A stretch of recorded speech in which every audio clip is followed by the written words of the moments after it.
అందరికీ నమస్కారం. సో ఇక్కడ దాదాపు ప్లీజ్ దయచేసి కొంచెం సైలెంట్గా ఉంటే కొన్ని విషయాలు మాట్లాడాలి. ఇక్కడ కొన్ని విషయాలు మనం అందరం కూడా మాట్లాడుకోవాల్సిన అవసరం అయితే ఉంది. నగేష్ ప్లీజ్ కొంచెం అందరూ సమయం పాటించండి, ఎందుకంటే ఇది మన కోసం పెట్టుకున్న మీటింగ్. దీని తర్వాత మనం అవసరమైతే రివ్యూ చేసుకుందాం. దీనిపైన మనం ఇప్పుడు నిన్న జరిగినటువంటి ఇదే సుందర విజ్ఞాన కేంద్రంగా నవ తెలంగాణకు సంబంధించినటువంటి పత్రికకు సంబంధించినటువంటి ఒక యానివర్సరీ సమావేశంలో ఈ రాష్ట్రానికి ముఖ్యమంత్రిగా ఉన్నటువంటి రేవంత్ రెడ్డి గారు చేసినటువంటి వ్యాఖ్యలు ఏవైతే ఉన్నాయో, డిజిటల్ మీడియా జర్నలిస్టుల పైన జరుగుతున్నటువంటి వ్యాఖ్యల పట్ల మనందరం కూడా ఇక్కడ సమావేశమైనాం. దాని గురించి మాట్లాడుతున్నాం. కాబట్టి దయచేసి అందరూ కూడా ఒక రెండు విషయాలు నేను చెప్తున్నాను. దయచేసి దీన్ని కొంచెం మనము మన డిజిటల్ మీడియా ద్వారా ప్రజలకు తెలిసే ప్రయత్నం చేయాలి. ముఖ్యంగా ఎవరైతే జర్నలిస్టులు అని చెప్పుకున్నటువంటి పత్రిక, అదేవిధంగా శాటిలైట్ మీడియా వాళ్ళు మేమే అసలైన జర్నలిస్టులు చెప్పుకుంటారో వాళ్ళకు తెలవాలి. ఎందుకంటే నిన్న సీఎం రేవంత్ రెడ్డి మాట్లాడినటువంటి చెంప బలగొడతా అన్నటువంటి మాటలు ఏవైతే ఉన్నాయో అవి డిజిటల్ మీడియా జర్నలిస్టులం కాదు, అసలైనటువంటి పత్రిక, అదేవిధంగా శాటిలైట్ మీడియా వాళ్ళని. ఎందుకు అంటే ఈరోజు ఎక్కడైనా కానీ ఈవెన్ బీఆర్ఎస్ భవన్ కావచ్చు, లేకపోతే కాంగ్రెస్ భవన్ కావచ్చు, బీజేపీ భవన్ కావచ్చు, లేకపోతే సీఎం సంబంధించిన ప్రెస్ మీట్లో కావచ్చు, అక్కడికి పోయేదంతా కూడా అక్కడ వాళ్ళు ప్రెస్ మీట్లలో పెడుతున్నప్పుడు ముందు కూర్చున్నంతా కూడా పత్రికలకు సంబంధించిన, అదేవిధంగా శాటిలైట్ మీడియాకు సంబంధించినటువంటి జర్నలిస్టులనే కూర్చుంటారు. డిజిటల్ మీడియా జర్నలిస్టులు ఎవరో కూర్చోరు. చెంప బలగొడతా అన్నది ఎవరిని? మనల్ని కాదు, వాళ్ళని. ఈరోజు వాళ్ళు పత్రికా సంబంధించినటువంటి కానీ శాటిలైట్ మీడియా వాళ్ళు కానీ ఈరోజు మనల్ని అన్నారు అనుకొని నవ్వుతా ఉన్నారు వాళ్ళు. కానీ వాళ్ళను చెంపలు వాళ్ళు కొడతా అని చెప్పేసి సీఎం రేవంత్ రెడ్డి మాట్లాడిన విషయం ఎవరు కూడా గుర్తించట్లేదు. ఇది చాలా వ్యాలిడ్ పాయింట్ ఇది. దాంతోపాటు ఇంకొకరిని కూడా అవమానించిండు. ఇక్కడ ఎవరిని? కమ్యూనిస్టులు అవమానించిండు. ఏమన్నాడు? కమ్యూనిస్టులు పోరాడాలి, మేము అధికారంలోకి వస్తామని చెప్పేసి డైరెక్ట్గా చెప్పిండు. అంటే కమ్యూనిస్టులు అధికారానికి పనికిరారు అనే విధంగా వాళ్ళు అవమానించారు. అక్కడ కమ్యూనిస్టు నాయకులు ఉన్నారు, చాలా మంది జర్నలిస్టులు కూడా ఉన్నారు. వీళ్ళెవరు కూడా మమ్మల్ని అవమానించారని చెప్పేసి ఫీల్ కాకుండా నవ్వుతా ఉన్నారు. ఇదంతా కూడా ఎంత దుర్మార్గం ఇది! మనల్ని ఈరోజు సోషల్ మీడియా జర్నలిస్టులు, అదేవిధంగా డిజిటల్ మీడియా జర్నలిస్టులు అని చెప్పేసి మాట్లాడుతూ ఉన్నాడు సీఎం రేవంత్ రెడ్డి గారు. సో దాని తర్వాత మాట్లాడాడు, వీటి తర్వాత మన గురించి సపరేట్గా మాట్లాడాడు. సో నేనేమంటూ ఉన్నాను, ఒకటే మాట చెప్తున్నాను. సోషల్ మీడియా జర్నలిస్టుల, డిజిటల్ మీడియా జర్నలిస్టుల ఈరోజు వీళ్ళను గుర్తించకపోవడం ఎవరి చేతకంతరం? పాలకుల చేతకంతరమే కదా. ఈరోజు సీఎంగా ఉండి, సరే కేసీఆర్ గతంలో కేసీఆర్ సీఎంగా ఉన్నాడు, గుర్తించలే అనుకుందాం. ఇప్పుడు నువ్వు సీఎంగా ఉన్నావు కదా. ఈరోజు గతంలో కేటీఆర్ ఏమన్నాడు? ప్రభుత్వం మారిన తర్వాత మాకు ఒక 30 యూట్యూబ్ ఛానల్ ఉంటే మళ్ళీ అధికారం వచ్చిందని చెప్పేసి ఓడిపోయిన ప్రభుత్వంలో ఉన్నటువంటి ఓడిపోయినటువంటి కేటీఆర్ మాట్లాడిండు. అదే 30 ఛానళ్ళు ఏవైతే ఉన్నాయో వాటి ద్వారా అధికారంలోకి వచ్చినటువంటి రేవంత్ రెడ్డి మాత్రం దీన్ని గుర్తించలేకపోయాడు. అంటే ఎంత దుర్మార్గం ఆలోచించండి. అంటే పాలకులు వాళ్ళ యొక్క ఫ్యూడల్ మెంటాలిటీ, వాళ్ళ యొక్క బూర్జువా మెంటాలిటీ ఏ విధంగా ఉంటుందో మనందరం కూడా గమనించాల్సిన అవసరం అయితే ఉంది. ఇంకొక ముఖ్య విషయం నేను చెప్పాలి మిత్రులారా. మనం సోషల్ మీడియాగా మనం మాట్లాడుతున్నాం కదా, డిజిటల్ మీడియాగా మాట్లాడుతున్నాం కదా. ఈరోజు ఒక్కొక్క పార్టీకి ఒక్కొక్క రకమైనటువంటి సోషల్ మీడియాలో హ్యాండిల్స్ ఉంటాయి.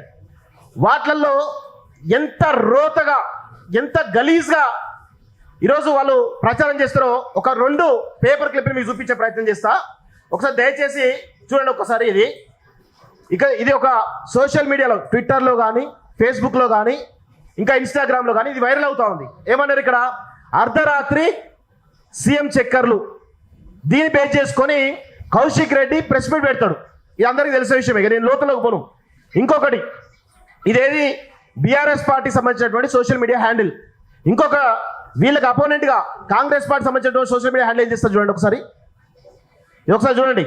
సోమాజిగూడ ప్రెస్ క్లబ్కి రకుల్ ప్రీత్ సింగ్ అని చెప్పేసి గతంలో కేటీఆర్ సోమాజిగూడ ప్రెస్ క్లబ్ పోతే ఆ పక్కన సీట్ ఖాళీగా ఉంటే ఆ ఖాళీ సీట్లలో రకుల్ ప్రీత్ సింగ్ ఫోటో పెట్టి సోమాజిగూడ ప్రెస్ క్లబ్ వచ్చని చెప్పేసి ఈరోజు ఈ విధంగా ఏ పార్టీకి సంబంధించినటువంటి వాళ్ళు ఆ పార్టీ అదర్ పార్టీ సంబంధించినటువంటి వాళ్ళను ఇంత గలీజ్గా విమర్శిస్తూ ఉంటారు.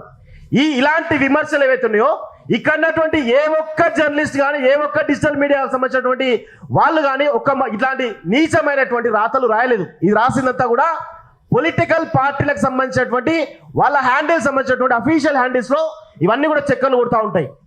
ఇంత దరిద్రమైనటువంటి, ఇంత నీచాతి నీచమైన రాతలు ఇక్కడ ఉన్నటువంటి ఎవరు కూడా రాయలేదు. ఇక్కడ ఉన్నటువంటి ఎవరు రాసిరు, ఏం రాసిరు?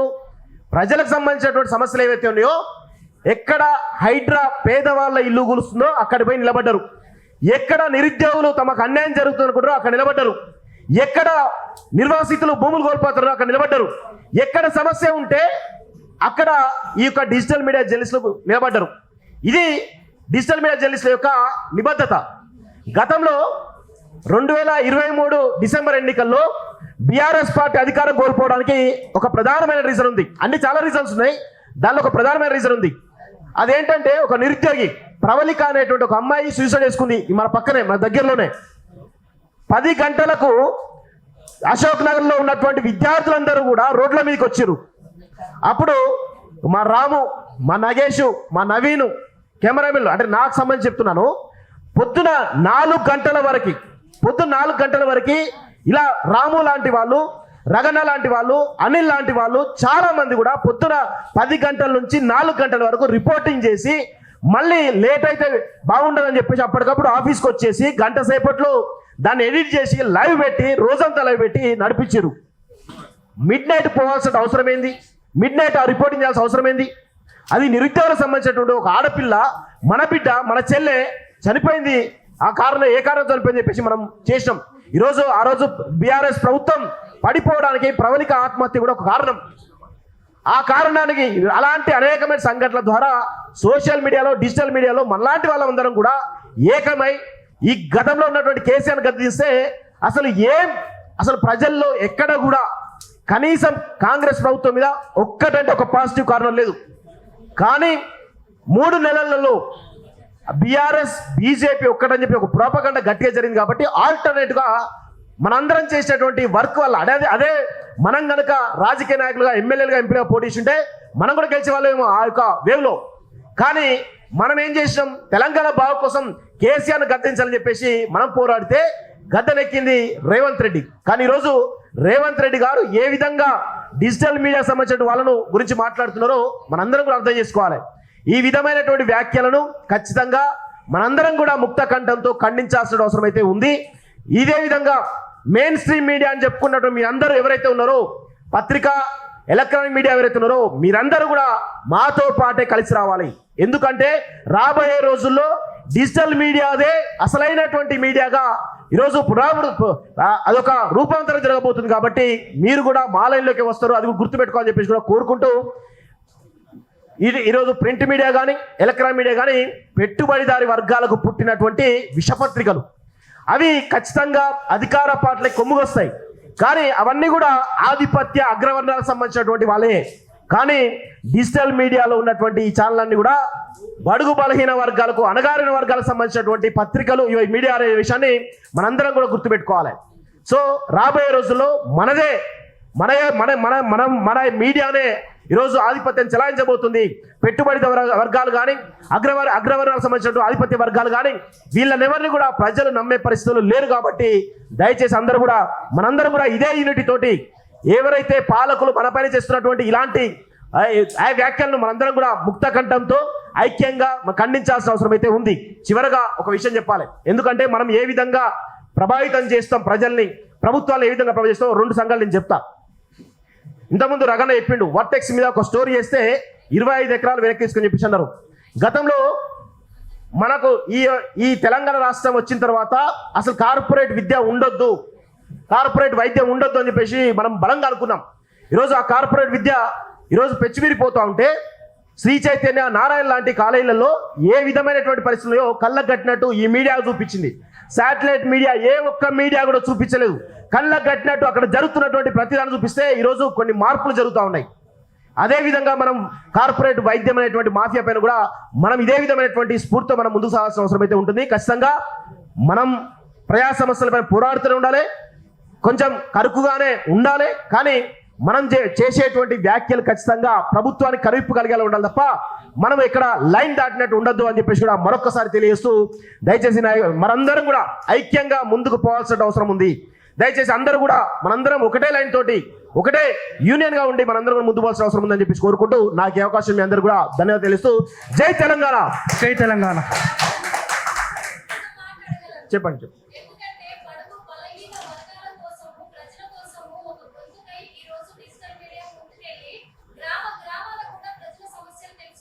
అవును. ఈ రోజున మరి రేవంత్ రెడ్డి గారి పాలనలో ప్రజలకు వ్యతిరేకమయ్యారు, ప్రజలకు ఇచ్చిన హామీలకు దూరమయ్యారు, ఆ హామీలు నెరవేర్చకే ఈ రోజు డిజిటల్ మీడియాని చెంపలు పగలగొట్టారు అన్నారు. మరి ప్రజలు ఇప్పుడు ఆయన ఏం చేయాలంటారు? ఖచ్చితంగా చెంపలు వలగొట్టాల్సింది కదా, ఖచ్చితంగా చేయాల్సిందే కదా. Thank you. 100%. ఇప్పుడు విషయం ఏంటంటే చాలా ఇప్పుడు ఆయన ఓన్లీ చెంపలు వాళ్ళకి కొడతా అని చెప్పేసి మనం అన్నారు కదా. మరి ఇప్పుడు వాళ్ళ ఇప్పుడు నేను చూపించిన కొన్ని మీడియాలు ఇవి కొన్ని పేపర్ కంపెనీస్ ఉన్నాయి కదా, మరి ఇటు బీఆర్ఎస్ వాళ్ళని ఇటు కాంగ్రెస్ వాళ్ళని అటు బీజేపీలు అందరినీ ఎన్ని చెంపలు అంటే అన్ని చెంపలు అందరం వాయించాలి, బరాబర్ వాయించాల్సిందే. ఎందుకంటే వాళ్ళే కదా ప్రచారం చేసింది.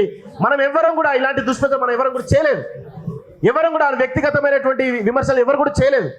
చేసింది అదర్ పార్టీ సంబంధించిన సోషల్ మీడియా హ్యాండ్స్, వీళ్ళు సంబంధించిన సోషల్ మీడియా హ్యాండ్సే చేసినాయి. వీళ్ళు ఎవరు కూడా చేయలేదు, ఇక్కడ వాళ్ళు ఎవరు కూడా అంత దిగజారి ఎవరు కూడా జర్నలిజం చేయలేదు. కాబట్టి వాళ్ళందరినీ కూడా మనం చెంపలు పట్టి పలగొట్టాలి. Thank you very much. Thank you అన్న.